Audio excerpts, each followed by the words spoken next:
시민의 안전과 행복을 위한 매뉴얼. 생활 속 위기 상황에 대처하는 노하우 대공개. 안전한 대한민국이 되는 그날까지 우리 가족 안전백서가 함께합니다.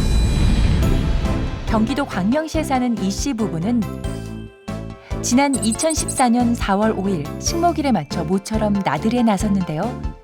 햇빛이 따뜻한 봄날이었습니다. 그런데 갑자기 시야가 흐려져 제대로 운전을 할 수 없었던 그 순간 결국 비틀거리다가 차가 갓길에 부딪히고 말았습니다. 아찔하죠. 저도 순간 깜짝 놀라는 거죠. 이러다가 사고로 나면 죽는 거잖아요. 목숨까지 잃을 수도 있었던 사고. 갑자기 교통사고가 발생한 이유는 뭘까요? 봄철 교통사고의 주된 원인은 바로 충동증에 의한 졸음운전이었습니다. 도로교통공단의 조사에 따르면 졸음운전으로 인한 교통사고가 4월, 특히 2시부터 4시 사이에 집중된 것으로 나타났습니다. 다른 계절보다 봄철에 졸음이 더 많이 쏟아지는 이유가 궁금한데요. 봄이 되면은 우리 몸속에서는 더 많은 에너지가 필요하게 되거든요. 에너지 생성을 더 많이 시켜줘야 되는 것인데 적응을 아직까지 잘 못하기 때문에 쉽게 피로함을 느끼게 되는 것이죠. 졸음운전을 하는 원인으론 식사 후 바로 운전을 하는 경우인데요. 식후 30분에서 1시간 사이에 소화가 활발하게 이루어져 졸음이 몰려오기 쉽습니다. 특히 과식을 하면 심한 졸음이 올 수 있으니 주의하세요. 그리고 일직선으로 뻗어 있거나 교통체증이 심한 도로에서 운전할 때 2, 3초만 눈을 깜빡해도 수백 미터는 좋게 질주할 수 있습니다. 고속도로를 자주 이용하는 분들에게 과연 얼마나 운전을 하다가 조는지 직접 물어봤습니다. 깜짝깜짝 놀랄 때가 자주 있어요. 고속도로를 탈 때는 뭐 거의 있었던 것 같아요. 졸음이. 조금 자주 하는 것 같아요. 피곤해서 그러는지 조중운전 다른 사람에 비해서 좀 자주 하는 편이에요. 도로교통공단 조사에 따르면 졸음운전 사고가 4월에 급증. 특히 봄철 졸음운전 사고는 전체 사고의 26%를 차지했습니다. 졸음운전 교통사고의 경우 일반 교통사고보다 대형 사고로 이어질 수 있습니다. 최근 사례의 경우 일가족 3명이 졸음운전으로 인한 교통사고가 발생해서 사망한 사고도 있었습니다. 졸음운전에 대해서 실감이 나지 않는다고요? 졸음운전은 혈중 알코올 농도 0.17% 상태에서 운전하는 것만큼이나 위험하다면 믿으시겠습니까? 졸음운전은 비록 짧은 순간일지라도 주변 차량과 보행인들에게 큰 위협이 됩니다.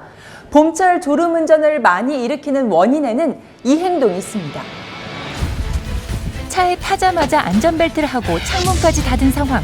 어느 때보다도 안전에 신경 쓴 것 같은데 이 행동 중에 졸음운전 사고를 유발시키는 행동이 있나요? 바로 운전 중에 창문을 열지 않는 행동 때문입니다. 자동차의 창문을 열지 않았기 때문이라고요?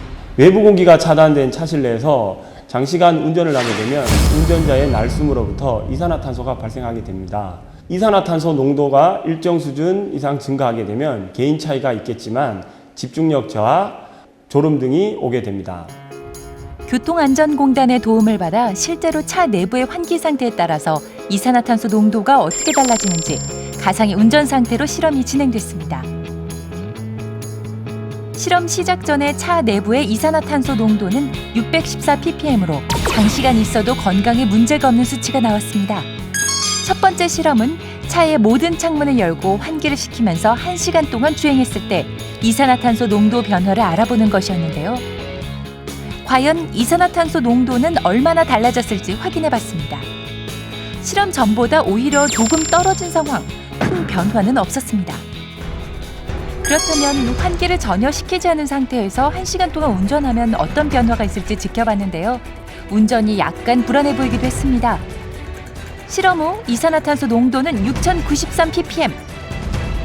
실험 전보다 무려 10배나 증가했습니다. 차 내 이산화탄소 농도가 5000ppm 이상일 경우에는 졸음뿐만 아니라 갑작스러운 두통이나 메스꺼움까지 느낄 수 있습니다. 이럴 경우에는 10분에서 20분 사이 간격으로 환기를 시켜주는 것이 무엇보다 중요합니다. 졸음운전을 예방할 수 있는 방법 자세히 알려드립니다. 먼저 식사 전에 물을 마시고 천천히 식사를 하면 식곤증을 예방할 수 있습니다. 운전 전에 절대 과식은 금물, 꼭 기억하시고요. 졸음은 전염이 되죠. 보조석에서 졸면 운전자도 같이 졸 수 있으니 동승자는 절대 잠들면 안 되고요. 운전하다가 졸릴 때는 껌을 씹어주면 졸음을 쫓는 데 도움을 받을 수 있습니다. 예, 고속도로 휴게소나 졸음 쉼터에서 충분한 휴식을 취하고 기본적인 스트레칭 하시고 출발하시면 아마 도움이 될 것 같습니다. 운전자에게 꼭 필요한 스트레칭. 먼저 핸들을 잡고 하체는 고정한 뒤 얼굴과 상체를 좌우로 15초씩 움직여줍니다. 양팔을 엇갈리게 깍지를 끼고 상체는 뒤로 당겨주고 시선은 배꼽을 3초간 바라보며 쭉쭉 늘려줍니다. 양 팔꿈치로 운전석 등받이를 밀면서 가슴을 앞으로 내밀고 정면을 3초간 바라봐야 합니다. 장시간 운전은 척추에 무리를 줄 수 있기 때문에 스트레칭을 해주는 것이 큰 도움이 되는데요. 너무 과할 경우 근육이 놀랄 수 있으니 천천히 강도를 높여주면서 하는 것이 좋습니다. 장거리를 운전할 때는 2시간에 한 번씩 졸음 쉼터에서 쉬었다 가는 것이 안전운전의 지름길입니다. 운전을 하실 때는 자주 창문을 열어 환기시키는 것 잊지 마시고요. 황사나 미세먼지 때문에 창문을 열기 어렵다면 통풍 방법을 내부 순환으로 전환해 통풍시키는 것 잊지 마세요.